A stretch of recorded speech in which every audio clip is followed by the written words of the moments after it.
The Tragic Life of Julie Lewis. And Julie was admired for her beauty and intelligence. She had big dreams of attending the University of Idaho and building a successful career. However, beneath her ambition was a girl who had faced more than her share of hardships. At the age of 14, Julie lost her mother to cancer, a loss that deeply affected her. Her father, Coney Lewis, a police officer with a demanding job, was rarely home, leaving Julie to fend for herself, feeling abandoned. Julie sought comfort from older men, hoping to find the stability and care she lacked at home. To some, her actions seemed manipulative. Others saw her as simply trying to navigate a tough life. Despite these differing views, one thing was clear. Julie was determined to rise above her circumstances. Her teachers recognized her potential, and her friends admired her drive.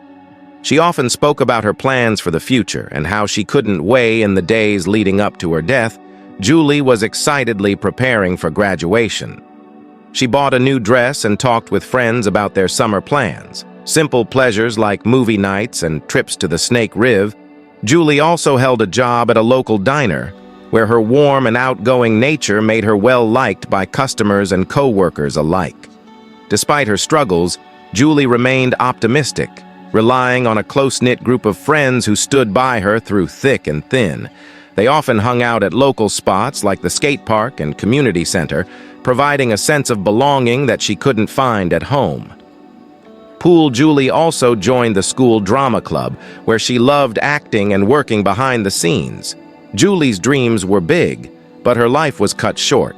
She had plans and ambitions for PL, but she never got the chance to see them. Through her death, shocked the small town of Payette, leaving everyone wondering what happened on the morning of June 5, 2012. Tony Lewis returned home from his night shift as a police officer. Tony expected to find his daughter Julie still asleep. Instead, he found a horrifying scene: Julie's lifeless body lying on the bedroom floor. The room was in disarray with belongings strewn everywhere. Julie had been brutally attacked, covered in blood with a rock from outside the house, and then strangled with a belt. Tony was shocked and devastated. He could barely believe what he was witnessing, struggling with grief and panic. Tony called 911 to report the incident, his voice shaking as he told the dispatcher what had happened. Although he had been trained and had experience as a police officer, nothing could have prepared him for this news. Julie's murder spread quickly throughout the small town of Payette, which had not seen a murder for over 20 years, and the community was shocked. Julie was very popular and well-loved. Her death was a huge blow to the town. When the first responders arrived, they found Tommy outside, distraught and in tears. The scene inside Julie's room was horrific. Blood was splattered on the walls, and signs of a struggle were very clear. Julie's face was bruised, and there was Olin wrapped around her neck from the belt used to strangle her. The rock used in the attack lay nearby, covered in blood. The paramedics pronounced Julie dead at the scene. Tony could only watch in despair as they did their job. He was so grief-stricken he could not understand how someone could do this to his daughter. Neighbors began to gather outside the Lewis house. Attracted by the flashing lights of the police cars and ambulances, they whispered to each other, trying to understand what had happened. Reporters from the news agency's local news soon had their cameras and microphones recording the tragic scene. They interviewed several neighbors who spoke of their shock and sadness. Julie's friends and classmates were devastated by the news. Many of them had seen her just days before at school, laughing and talking about future plans. Now those plans would never come to fruition. School counselors were brought in to help the students through the grief. The entire town mourned the loss of a bright young life taken too soon. The police quickly arrived at the Lewis home on the morning of June 5, 2012. The person leading the investigation was Detective Kelly Breezy Roberts, a seasoned investigator known for her meticulousness and dedication. She had solved many difficult cases in her career and was determined to find justice for Julie. The crime scene was horrifying. Julie's bedroom was in disarray with furniture strewn everywhere. Blood splattered on the walls and signs of a violent struggle. Julie's body was lying on the floor, her face bruised at the neck. The belt used to strangle her. The rock used to smash her body.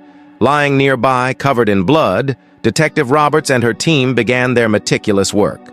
Detective Roberts, along with police officer Olson Benson, a local police officer with 15 years of experience, began by securing the area to prevent evidence contamination.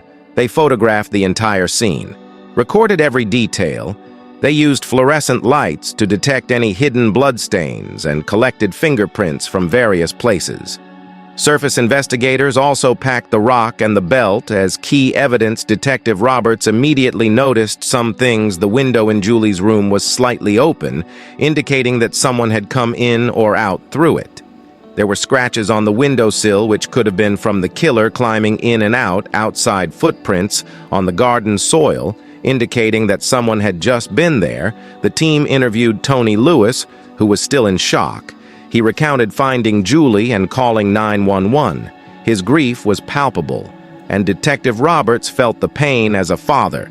Even though he was in an emotional state, Tony gave all the information he could in the hope that it would help catch his daughter's killer. The local media, including Paytime, covered it extensively.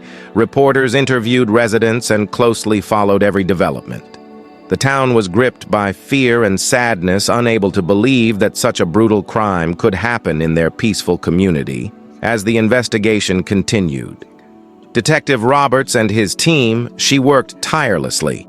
They analyzed the evidence gathered in the hope of finding clues that would lead them to the killer. They examined any links Julie might have had with known criminals and looked into her recent activities. Community support for the police was strong. People brought food and coffee to the police station. Long hours were worked. Local businesses put up posters offering rewards for information, leading to the arrest of Julie's killer. The once quiet and peaceful town of Payette was now united in the search for justice. The first suspect the police investigated was Harold Henderson. Harold, 70, was a retired used car salesman who lived in Pad. He was well known throughout the town for his flamboyant personality and competitive nature. Despite his age, Harold was known for his charm and wealth, which made him popular in local society. He was a widower who lived alone in a large house filled with memorabilia. From his younger days, Harold's connection to Julie Lewis quickly came to light, who it was discovered that he had been having an affair with Julie. Some residents of Payette knew about their relationship and whispered about the odd couple. Harold's interest in Jews raised suspicions, but in a small town, people tend to keep secrets. Detective Kelly Breezy Roberts and Officer Olson Benson brought Harold in for questioning. On 6 June 2012, they wanted to understand the nature of his relationship with Julie and determine if he had a motive to kill her. Harold arrived at the police station dressed in distress. His demeanor calm but slightly defensive throughout the questioning. Harold admitted his relationship with Julie but denied any involvement in her death. He claimed that they had a consensual sexual relationship, which only began after she turned 18, and that he cared for her very much. However, Harold's competitiveness, especially with his twin brother Alan, suggested a possible motive. Harold and Alan had long history of rivalry, and both wanted to attract Julie's attention. Harold's calm and confident demeanor began to waver when Detective Roberts questioned him about his whereabouts on the night of the murder. Harold said he was at home watching reruns of NCIS on CBS. He claimed he had no reason to harm Julie and was shocked by her death. However, his answers were vague, and he was unable to provide a solid alibi. Police also investigated Harold's financial records.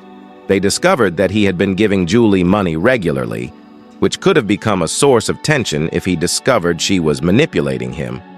Harold's phone records showed numerous calls and texts to Julie in the days before her death, suggesting he was in regular contact, although he denied. This police felt Harold had the motive and opportunity to commit the crime. His history of rivalry with Alan and his romantic relationship with Julie painted a disturbing picture. Concerned investigators are keeping a close eye on Harold, looking for any inconsistencies in his story and waiting for any evidence that could link him directly to the murder as the investigation continues. Harold remains the prime suspect. His flamboyant personality and competitive nature, coupled with his involvement with Julie, have made him a central figure in the case. Piatt Town is closely watched as police attempt to uncover the truth behind Julie's tragic death. The second suspect in the investigation is Alan Henderson. Harold's twin brother. Alan, also 70, is a retired high school history teacher known for his intellect and passion for teaching. Alan is well respected and loved by all. He is known for being calm and scholarly, in stark contrast to his more flamboyant brother. Alan has never married and is often seen as a bachelor who prefers solitude. Despite his age, he spends much of his time reading and attending community events. Alan has a charisma that attracts people of all ages. He is particularly fond of attending local book clubs and giving lectures at Tom's library. The police discover that Alan, like his brother, had also been romantically involved with Julie Lewis. This revelation shocks many in the town, as Alan is considered a more reserved and dignified person. Detective Kelly Breezy Robertson, Officer Olson Benson, brought Alan in for questioning on June 7, 2012 to learn about his relationship with Julie and his possible motives. Alan arrived at the police station looking calm, wearing a tweed jacket that hinted at his academic background. During questioning, he admitted to his relationship with Julie but insisted that it was platonic, explained that he enjoyed her company and found her intelligent and ambitious. Alan's feelings for Julie were clear, but he denied any romantic relationship. Detective Roberts questioned Alan about his whereabouts on the night of Julie's murder. Alan said he was at home doing a lecture for the local historical society.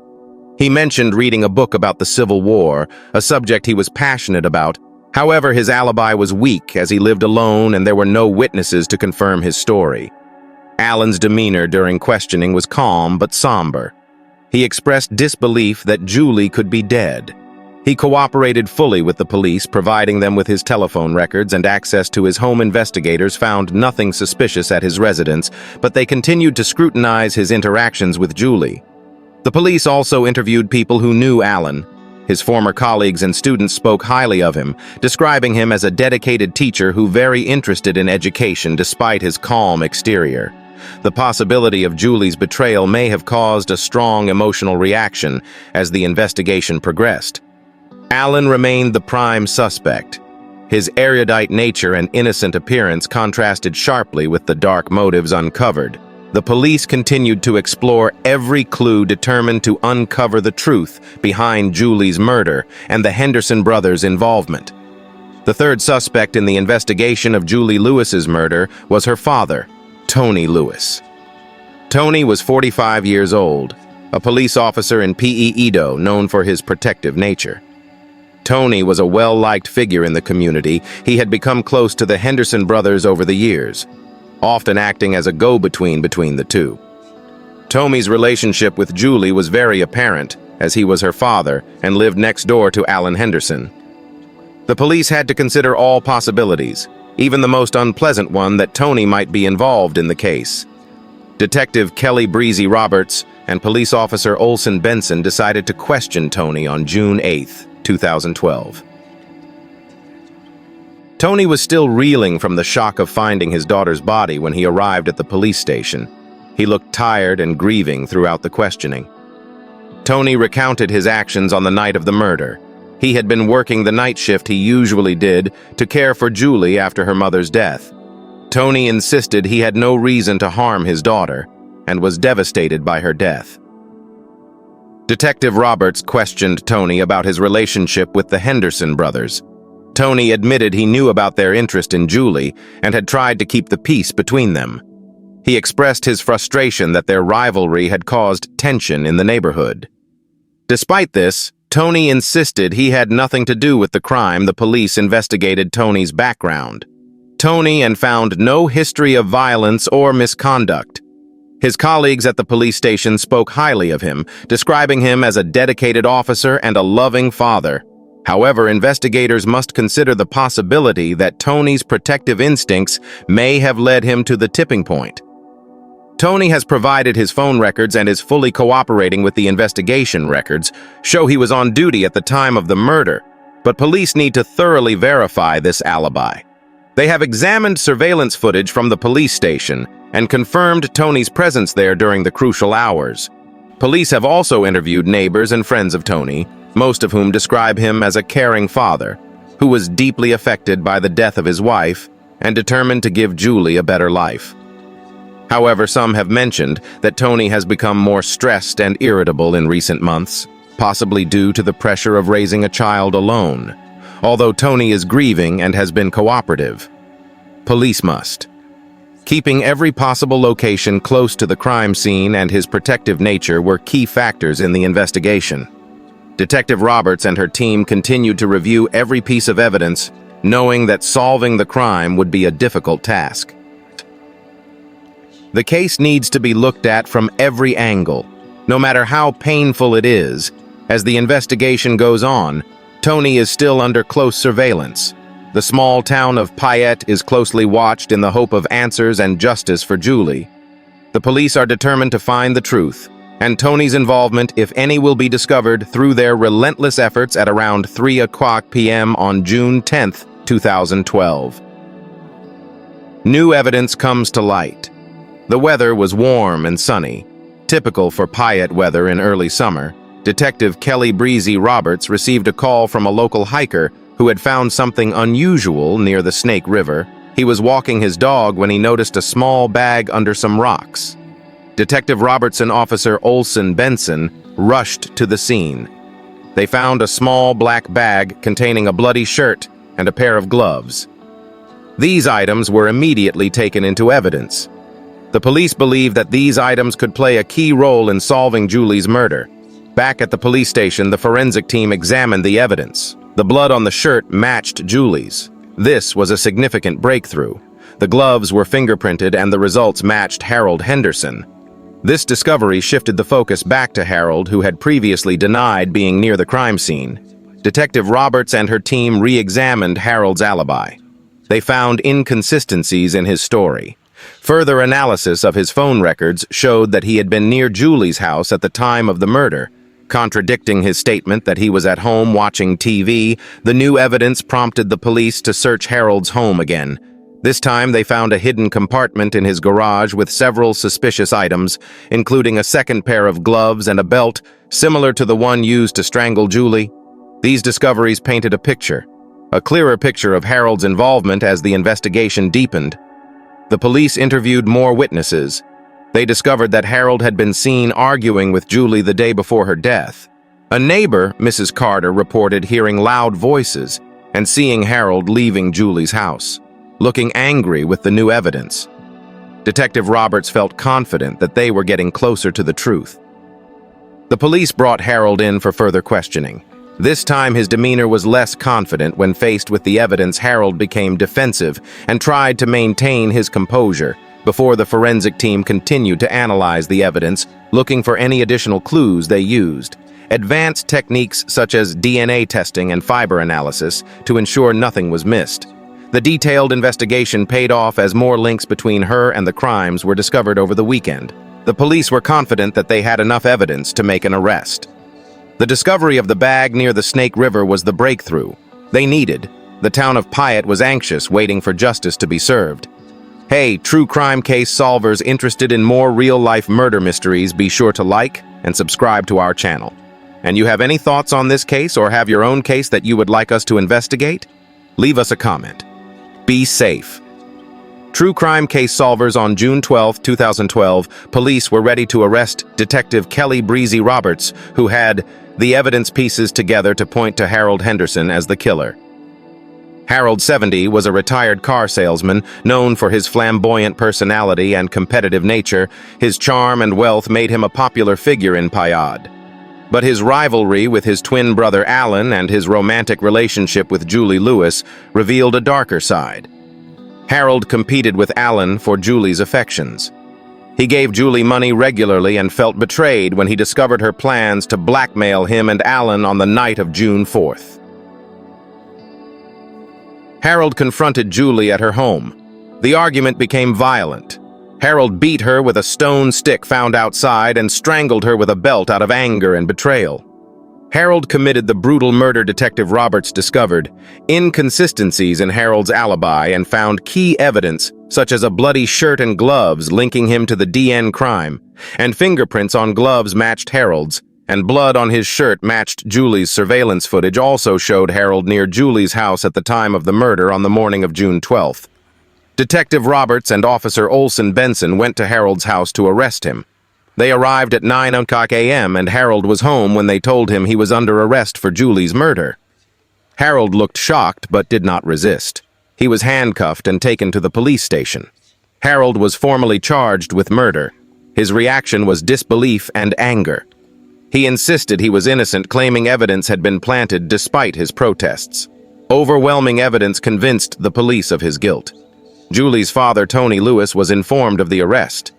He was devastated but relieved that the police had found the person responsible for his daughter's death. The children's town, who had been closely following the investigation, felt both shocked and relieved. They could not believe that someone they knew so well could commit the crime. Such a heinous crime. When Harold was arrested, the town hoped for justice for Julie. Her friends and family gathered to support each other, remembering Julie for her beauty, intelligence, and dreams of a better future. The arrest has brought some closure, but the pain of losing Julie will stay with them forever. The evidence against Harold is strong, and the police believe they have the right man. The case has now been moved to court, where Harold will have to stand trial for his actions. The community anxiously awaits the trial, hoping the verdict will bring justice for Julie. Harold Henderson. The trial of Julie Harold Henderson began on July 15, 2012 at the Payette County Courthouse. The courtroom was packed with Julie Lewis's family and local residents eager to see justice served. The case received extensive coverage from local news outlets, including the Payette Times and KTV Boston, for her strong presence at trial and her dedication to seeking justice. Hackle N-Work argued that Harold Henderson was guilty. Brutal murder of Julie Lewis. She presented a clear case with evidence such as a bloody shirt and gloves found near the Snake River, Harold's fingerprints on the murder weapon, and surveillance footage showing him at Julie's home on the night of the murder. Hackle N-Work described the crime as an act of anger and betrayal, emphasizing how Harold, his rivalry with his twin brother, and his manipulative behavior towards Julie led to her tragic death. Defense lawyer Drew Mills, 45 years old, is a respected barrister with a reputation for defending high-profile cases. Mills argued that the evidence against Harold was circumstantial and that his client had been wrongly accused. He argued that Harold's emotional state and Julie's previous arguments did not prove guilt. Mills attempted to dismiss the prosecution's evidence, arguing that it was likely someone else had committed the murder. Julie's family attended the trial every day. Her father, Tony Lewis, appeared exhausted but resolute. He was seen comforting Julie's friends and family, who were deeply affected by the trial. The emotional weight of the case was made clear as testimonies about Julie's life and dreams were presented in court. After weeks of testimony and evidence, the jury deliberated and returned their verdict on August 5, 2012. Harold Henderson was convicted of first-degree murder. The verdict was delivered with a mix of relief and grief from the courtroom. Julie's family, while grieving her loss, felt a sense of justice had been achieved. The sentencing took place in August 12, 2012. Harold was sentenced to life in prison without parole. The Honorable Judge David Thompson stated that the crime was particularly heinous because of the brutality and betrayal involved. The sentence was widely considered to be an appropriate punishment for the crime. The conclusion of the trial had a profound impact on the community of Pett. A town that had not seen such a violent crime in many years was healed. Julie's friends and family continued to honor her memory, focusing on her dreams and aspirations rather than the tragic end of her life. The Pay serves as a stark reminder of the impact of violence and the importance of justice in a tight-knit community. After the trial, Harold Henderson's trial and sentencing, life and wages in Idaho, began to slowly return to normal. The town had been deeply affected by the murder of Julie Lewis, and the dramatic case that followed, Payette was known for its tight-knit community and small-town charm that was shaken by the violence and betrayal that came to light. Julie's father, Tony Lewis, continued to cope with the loss of his daughter. He took a leave of absence from his police work to focus on his grief and support Julie memories. Tony began speaking at local schools about the importance of communication and the dangers of manipulation in the hopes of preventing similar tragedies in the future. His efforts were supported by the community who admired his strength and resilience. Harold Henderson's life took a dramatic turn after his conviction. He was transferred to the Idaho State Prison, where he began serving a life sentence. Harold's infamous case and the nature of his crimes became a notable prisoner, but he remained humble in prison. His flamboyant personality and competitive nature were replaced by a calmer and more thoughtful demeanor. The prison system provided Harold with counseling, but it did not lessen the burden of his actions. Alan Henderson. Harold's twin brother also faced consequences, although he was cleared of any involvement in Julie's bee killing, which affected him emotionally. Alan withdrew from social activities and focused on personal reflection. He continued to live in Pett, where he was known for his quiet and reserved nature. The community remained supportive. Alan understood.